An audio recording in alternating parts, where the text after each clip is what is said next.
Hello everybody and welcome back to Path of Exile 2. As you might have guessed from my dissatisfaction with my crossbow guy, I have switched over to a Lich I was working on before I took my break for Path of Exile 2.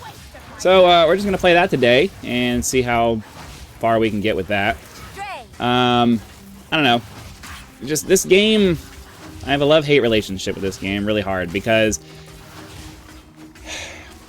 I don't know, I seem to be attracted to these games like Elite Dangerous and Path of Exile 2 and just so many... Why am I not able to go in here? I seem to get attracted to these games that have elements of it that are so awesome that it just kind of sucks you in and, you know, keeps you wanting to play, but then has these elements to it that are just so incredibly and unnecessarily frustrating that you're just like, I don't want to fucking play anymore, man. This sucks. But then you take a break and you play other games and you're just like, this is missing that element that made me want to play this type of game in the first place. So, I don't know, man. It's just... It's not addicting. It's definitely not addicting, because I can absolutely put it down and stop. There are points in this game where I just get incredibly frustrated, and I just immediately close the window, walk away, and I'm done for the... Probably, like, a lot of times for the day. So, it's not like it's not an addiction. It's just, there's a quality to this game that's just... not reproducible. I don't know. And it's a quality that the original Path of Exile game didn't have for me.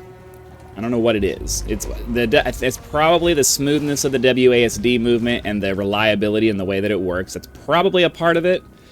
But I think a lot of it is just the fact that, you know, the environment and... I mean, I'm not really that into, like, the horror scene or anything like that, especially body horror and stuff like that. It's not really something I'm interested in.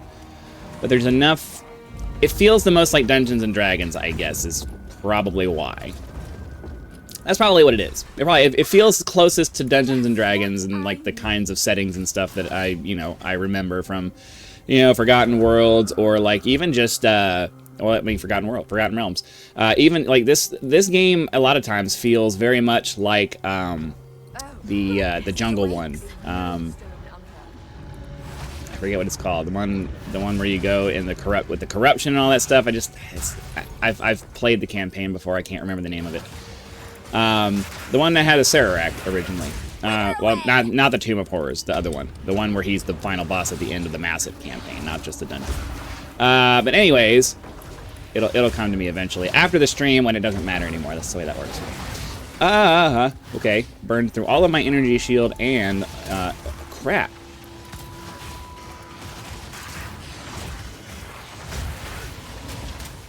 What is blowing up on me? Is there a boss there? Oh, it was a chest. I forgot I had clicked on a chest. I'm like, what's going on? Why am I getting my butt handed to me right now? Because I clicked on a chest. I totally wasn't paying attention to that.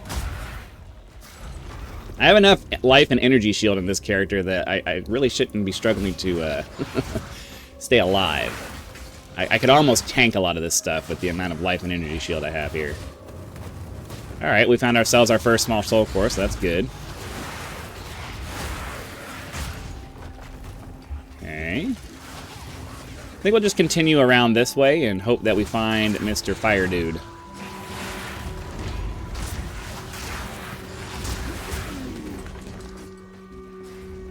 It's a decent Oh.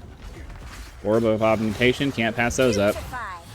I still don't have enough of those that I'm comfortable just, wandering around and just letting them go away.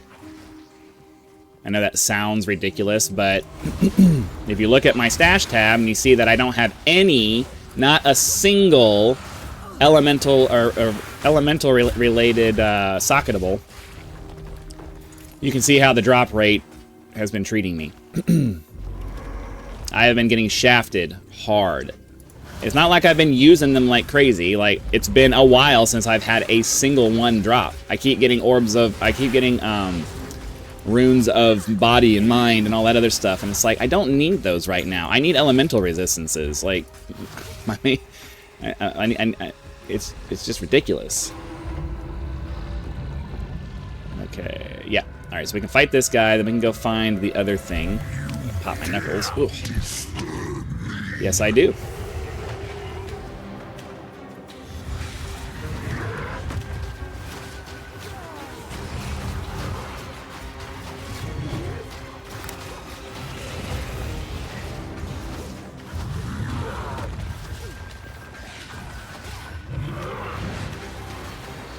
Hold on. Ugh. It seems like he has a... Oh, I don't know. This is my slowing down thing. The build that I'm using calls for having temporal chains as your auto curse. There's a word. I can't remember the name of the socket of the thing that you do that allows you to do that. I have a curse and a radius around me that's that ability. I'm fighting, so I can't really think of it right now.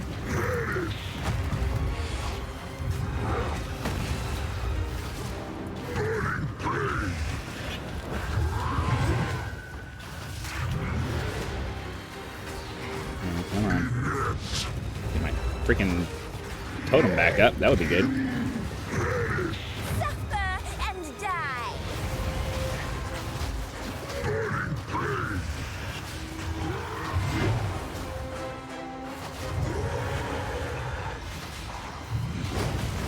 We'll get there. Oh, no. Oh, no. Come on. Come on. Need my energy shield back.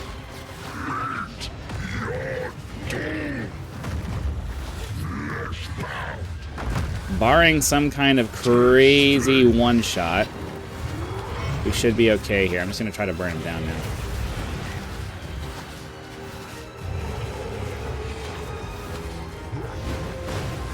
Let me frickin' move! I cannot... and I haven't found a single stun resist charm.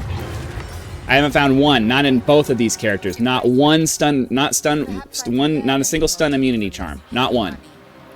No elemental resistance runes, no stun immunity charms. Like the drops for both of my playthroughs. I'm one of those people where I don't ever just get what I need. Like it just never works out that way for me. Like people wonder why I complain about stuff, and it's like that's why. Because like some of you might be getting super lucky and like things are dropping great for you, and they refuse to change the drop rates for things because they're not experiencing the problems that some of us are experiencing. But when I go through two playthroughs, two full playthroughs of the campaign, and I can't even stay on top of basic elemental resistances because runes won't drop for me, like the basic elemental resistance runes. Like, I know that's not specifically only what they're for, but that's what people use them for, especially during the campaign. You're using them to buff your resistances. And I don't have any in my chest because they just won't drop. That's a problem.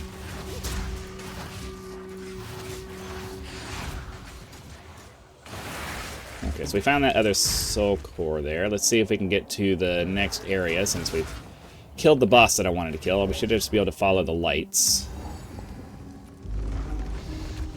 So, you know, I think the thing that bothers me is that, you know, too many people have accepted the idea that early access is now just the new version of paid beta test, or you pay to be a beta tester. Like, I would never pay to be a beta tester, and it bugs me that games are being called early access when early access should be fully completed content that is being given out ahead of a final release product because they want to generate more money to finish the game. Like, when you do early access, if you're going to do early access, developers for the future, if you're going to do early access, that's great. I think that's a really great way to go. But the product you put out there should be finished and balanced and should require no further work. It should never be something where, oh, we're going to put it out there and see how the players like it. No, that's beta testing. And most people don't want to have to deal with beta testing. There's a reason why only a certain number of people do it. Early access has somehow morphed into this thing where it's like, oh, nope, it's beta testing now. Come on. No, we don't want to play that. I don't want to play a beta test. I'd rather just wait. I wish what they had done was finish the campaign, left the end game for later, and just really just focused in on the end game and got the campaign. Focused in on the campaign and got the campaign just completely done, and that's it. And then no more tweaking it, no more messing with it. It just works because they spent the time to do that. But no, they decided to cram in some crap. It is what it is. Okay, what am I supposed to be trying to get right now? I don't even know. So we're eventually supposed to go over here. We're supposed to come down. Actually, you're supposed to come down to here. Faster recharge for the energy shield, and then down over to here to more withered. That's actually a pretty good place to go.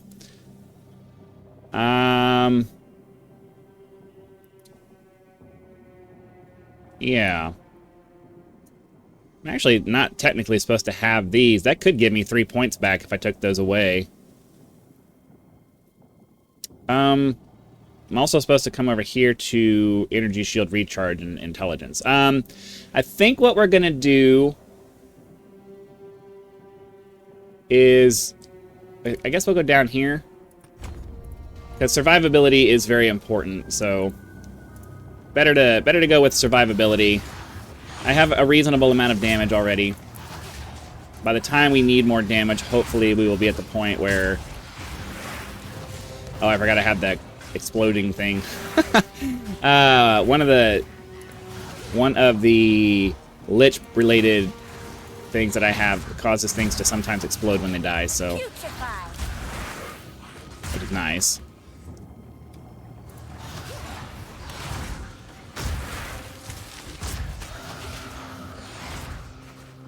Okay. You know, I have no interest in stopping for that.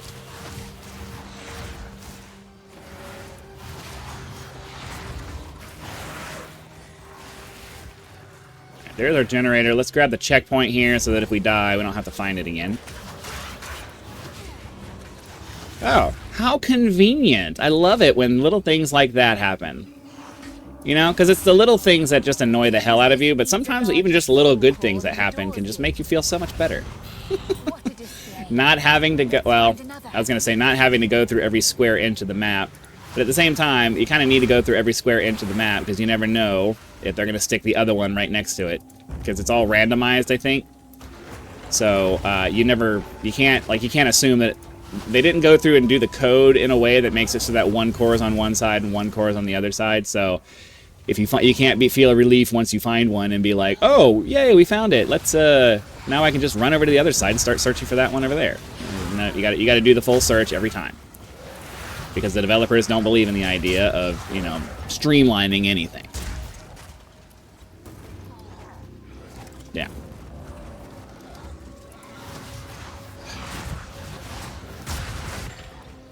I think that's probably one of my pet peeves about this particular game is that there's just, they don't even have a desire to streamline anything.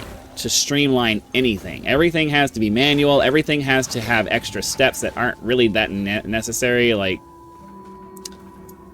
and I just, in life in general, I can't stand that. I can't stand that kind of like indifference towards just, you know, time management.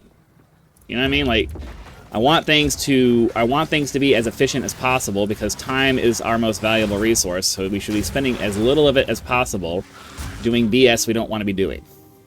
That's how I feel about it. And it's like, you know, developers don't put their time in, because like, you think about it, as a developer, yeah, it takes a long time for you to sit down and figure those things out, but you're one person, and that time and effort that you put into that saves so many people so much time that's an exponential increase in the savings of time that people have, because you sat down and took an extra 30 minutes to figure out how to make a system work a little bit better. And how many thousands upon thousands of other people's hours are saved when you do that.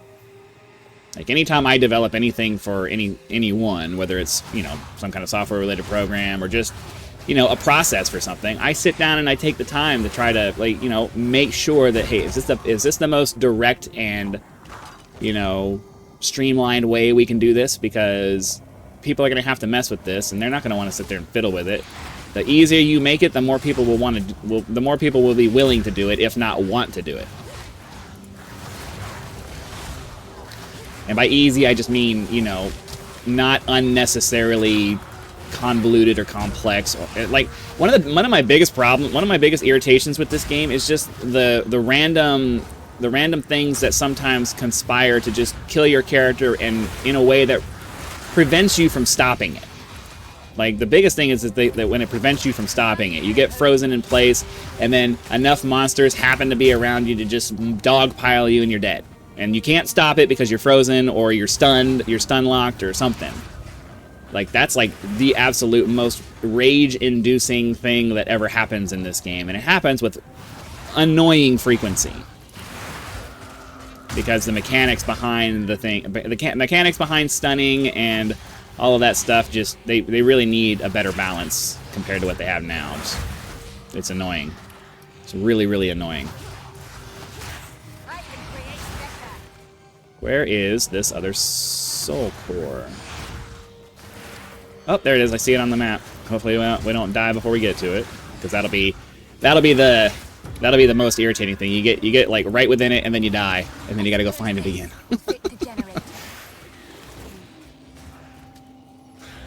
Okay, get back over here, all the way back up to the generator, because it had to be all the way at the bottom of the map, so we get to walk all the way back. Drain. Okay, all the way back over here. Fortunately, they did finally put in checkpoints. They finally put a checkpoint back at the beginning of the map, so you can just kind of teleport back. They didn't have this here before, and you had to run all the way back to the beginning. I do think that they should update this so that the power flows either way faster than it does. Because, you know, because if they're going to give you the checkpoint, what's the point in giving you a checkpoint allowing you to fast travel back over here if you still end up having to wait for the power to go back? Like, the power actually goes slower than just running back. So they should really update that to drastically speed up the rate at which this comes over here. Because we're just going to sit here. This is what we're doing now. You're going to sit here too unless you decide to fast forward, because I'm making a point. Like, as a content creator, you know, it's a bad idea to do this kind of stuff. And it's like, I'm making a point here. Like, I have enough time to sit here and continue complaining about it because we're waiting on this to get here. So, you know, it's little stuff like this that, because that's, I know a lot of people are going to say, oh, it's early access, it's early access. Like, yeah, but at the same time, like, the reason why these things are the way they are is because the developers don't stop and sit down and, like, actually experience this stuff because they're under a time crunch trying to get the game out. I get that, but when you don't have any kind of quality what's the word I'm looking for? It's not quality. Something related to gamer experience. Like, you need to have someone on your team that is impatient and has no tolerance for bullshit. You need to have a playtester on your team who is impatient and has no tolerance for bullshit to point this kind of stuff out to you. Because when you're sitting there busy doing all kinds of crazy code and stuff like that, you need to have somebody that whose job is just to sit there and mess around with the things that you did. And I don't feel like you need to, and it needs to be somebody that you trust. You know what I mean? Like, it needs to be somebody, because it's one thing to, you know, have the community complaining to you, but you don't tend to weight it very well because, you know, even if a lot of people are complaining about something, you as the developer, you know, are going to find reasons why your time would be better spent on something else. But if you have, like, one or two or even, you know, several playtesters who, you know, you reasonably trust their judgment and they're providing you direct face-to-face feedback, you know, more things are going to happen more improvements are going to happen more quickly because now you have this person there telling you, hey, Lynn, this is a problem, this is why it's a problem, and, you know, you got to fix it. Like, this makes this really annoying to play. So I think they would benefit from you know, finding someone within their friend base that they trust, that they can bring in to playtest this stuff, and specifically focus on, you know, set aside whether this is fun or not. Is it optimized? Is it set up in a way that gets things done in the minimum number of steps? Still maintaining the challenge and the difficulty and all that stuff. I understand that needs to be there. I get it. But at the same time, there's a difference between things being challenging and things being just obnoxious. And a lot of times in this game, things are just obnoxious. And obnoxious for no reason, and obnoxious in a way that's easily fixable if they just tweak a couple of things. And I really wish they would. I really wish they would fix them. Let's burn this guy down. Alright, it takes care of him. Grab his soul core, and the skill gems, and the scepters. And we're moving on. Pretty sure I already have... See, I get plenty of skill gems that drop. That's great. Because I'm pretty sure I already have level 14 for all of my stuff that I'm working on. So, that's, like, skill gems aren't the problem. I need... Alright, so yeah, let me show you. I'm going to show you what I was talking about this whole time. Like, I have socketables. Not a single. And I have empty slots here. Like, it's not like it's not like I've been using them so much that I ran out. I haven't found one. For this character's entire playthrough, she was already in, like, Act 3, I think. And since then, I haven't found a single elemental rune, right? And for most of my crossbow guys most of my crossbow guys most of my mercenaries like the last half of his playthrough, not a single elemental rune.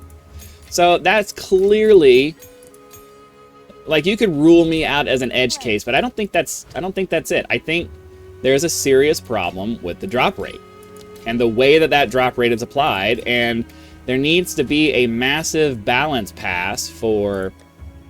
I'm trying to move myself away from... I recently renamed all of these so that I could read what they all were, because I couldn't remember what some of them were.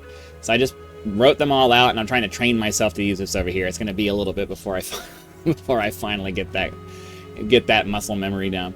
But yeah, that's what I'm saying. It's like, there needs to be a massive pass. I lost track of what I was saying. Never mind.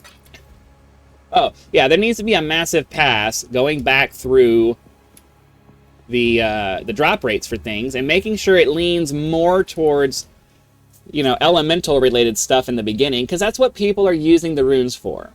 Almost nobody is using runes in the campaign, even almost the entire campaign, to boost damage outputs or anything like that. They're worried about dying, and they need to make sure that they get their resistances up to a reasonable level, and they're not finding the gear that allows them to do it. So, they're kind of stuck using runes to fill the gap. But if the elemental runes never drop, then you're not able to fill the gap, and then you're just stuck. You're stuck eating the extra damage, and that's just what it is. And then, you compound that with the fact that they don't have any kind of real crafting system in the game that allows you to make sure that you get the specific, resistances and stuff that you need. Like, if I could craft my gear like I can in Path of Exile 1 to make sure that there's some kind of elemental resistances, the specific elemental resistances on my gear, then it wouldn't be nearly as much of a problem waiting on drop rates, because that would remove the reduce the impact of random chance. Like, it would smooth out the curve on the random chance problem. And that's I think that's my I guess that probably identifies my biggest problem with the game. I'm not a gambler. I don't like gambling. I have no problem with people gambling. I'm not morally opposed to gambling. I think it's fine. You want to gamble? You want to take a chance and strike it rich? That's fine. Like, I'm not that kind of person. But I personally don't like taking gambles. I don't mind calculated risks. Calculated risks are fine. I'll take a calculated risk. But this game relies, like, ridiculously heavily on the gambling mechanic, and, like, I don't like that philosophy. Like, if you want to have a gambling thing that, provides better rewards, but still have a, either a calculated risk kind of thing, or, flat out just being able to, like, I would be fine if they had, like, a gambling mechanic for those people who want to do the gambling part of the game, and the people who gamble and they win, they get way better rewards. Versus those of us who prefer a more slow and steady wins the race kind of thing, where we get more predetermined, more deterministic outcomes, like, or completely deterministic outcomes, but the result of that is we don't, the potential for the things that we get are much lower. I think that would be a nice compromise between, because it's a small group of people, I have to imagine, that love the gambling mechanic in this game. Most of us are playing this game because we just want to play the game. We're not interested in... I mean, yeah, we're kind of interested in loot. kinda. I mean, finding loot is nice. I don't play this game to find loot. That's not what I'm interested in. I'm not interested in, you know, I'm not even really interested in building a character. Like, the end game for these is just not super appealing to me, because I'm mostly interested in building a character and then seeing kind of its final form and enjoying that playstyle for a little bit, and then I get bored and I'm ready to move on to something else. I can't sit and just grind out a character for, you know, hour after hour after hour after hour. And that's why games like this, it's why World of Warcraft, like, I never did any of the dungeons or anything, because to get to the dungeons, you had to grind out crazy amounts of work for a reward that I personally didn't find worth the time and effort you had to put into it. Like, I went through the story, I went through the leveling process and experienced the world, visited the zones, and then replayed the world several times with different characters because I wanted to experience the different characters and play styles. And then after that, I was kind of done with the game. You know, I know that there's a mentality out there that really wants to go and try to, like, min-max everything to the nth possible degree, and that's fine. You know, there's nothing wrong with that. To each their own. Everybody has a different desire for what it is they want to do with their time. Perfectly acceptable. I'm just not like that, and I think that I don't think that there's anything wrong. You don't have to balance the game and try to make it perfect for everybody, but there's no reason why you can't add elements in that provide an opportunity for everybody to enjoy the game. I personally believe in the idea that endgame content should only be for those people who are willing to put in the time and effort to, you know, do that. And I'm not one of those people. I still believe that that's the case. I agree with the idea that World of Warcraft, the biggest mistake they made was nerfing in-game content to the point where everybody could do it. It's like, yeah, you know, the whole point of the in-game content is to reward the people who are dedicated to the game. The casual player is generally going to be perfectly fine with just going through the leveling process, maybe doing a couple of dungeons or something like that, and then being done with it. They'll find something else to play. They don't have to stay and do the, you know, continue playing the game after that. And there's nothing wrong with, you know, balancing the, like with this game here, I think that if they made it to where the casual player could get through the campaign and most of the tiers of maps without having to, you know, do crazy balancing and making sure they're geared out and all this other stuff, and just, you know, enjoy the game. And then made it so that once you start getting to the really high tier maps or waystones or whatever, and especially if you want to fight any of the end game bosses, that's your gear check. I disagree with this idea of gear checking people when you're just trying to go through the game. Because those of us who are playing this game from a casual perspective are just trying to enjoy the game. We're not here to try to impress anybody. We're not here to be challenged. Like, I have no interest in being challenged in a video game. I've never enjoyed games where the goal is to challenge you. Those kinds of games just irritate me. I'm here to, you know, sink some time into something. Have some fun. Enjoy myself. Play. And that's kind of what, and I feel like the one universal thing across all different games should be that philosophy. It's like, you need to include an element, or you need to balance your game in a way that allows everybody to enjoy it up to a point, and those people who want more can do the extra effort to get to the more. I disagree with anybody who says that, oh, well, if you balance the game for everybody, then nobody's going to want to play it. Like, that's the all or nothing mentality that just really irritates the hell out of me. Like, you can make a game that is super difficult and super crazy, but put that part of it at the end, you know, and those people who want that experience can do that. And then those of us who are just visiting and want to, you know, experience the ambiance of the game and the play style of the game and things like that, can do that part of it. And then when it gets to the part where it's like, oh man, this is way too hard and it's way too much like work for me, I'm done now, can set the game down and go find something else to do.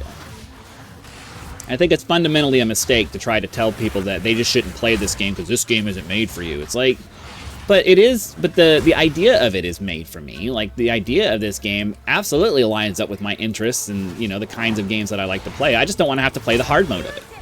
I just want to play the easy mode, enjoy the story, enjoy the world, enjoy the play style of the character that I'm playing at the moment, And then I get to the point where the character is boring and the story, and you know, I'm tired of playing the story and all that stuff, and then I move on to a different game. That's perfectly acceptable. Perfectly acceptable. Anybody who doesn't think that that's acceptable is just like, you're deluding yourself. Like, it's ridiculous. It's ridiculous to think that because you want a hardcore experience, that the game itself should just be a hardcore experience and only a hardcore experience, and you don't deserve to play my game. Like, shut up. Shut up. Just shut up. If your attitude is that people don't deserve to play the game because they're not hardcore enough, just shut up. You're ridiculous and stupid. That's just dumb. That is a dumb attitude to have. Because there's plenty of things in the world that other people are way better at than you are.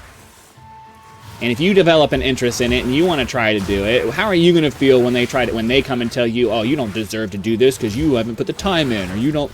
Like, shut up. Just shut up. You are not better than anybody else because you happen to be good at a video game. Just shut up. It's ridiculous. Extra long episode because I wanted to get through the waterways before we finish this one, so we'll go ahead and finish this here. I guess I did kind of find stuff to talk about, so you know, it is what it is. Let's try to... Is this... I don't think this is... Man, this is one of those maps that are just obnoxiously long, convoluted for no reason. Oh. We're working on the energy shield. We're just trying to get our energy shield to come back faster.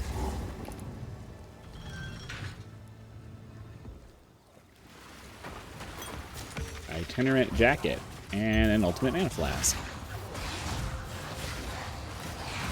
All right.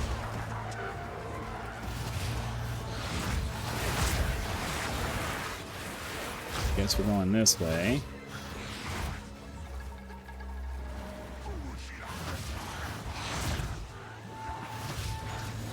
I'm gonna wait for these guys to die because I can't pull the lever while they're attacking me. Alright. Pick up these life flasks. I don't know if I need them though. I don't remember what size flask. Oh yeah, we have transcendent flasks I think right now, so ultimate flasks would be good.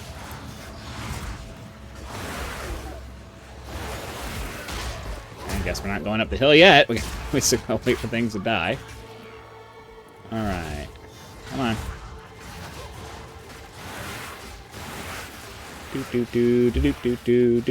Alright. Come on, let me get through.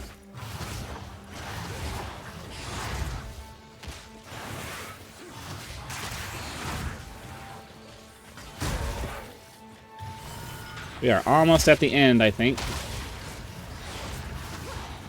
One of the things I like about this character is that you just apply the curse and run away, and you don't even have to wait.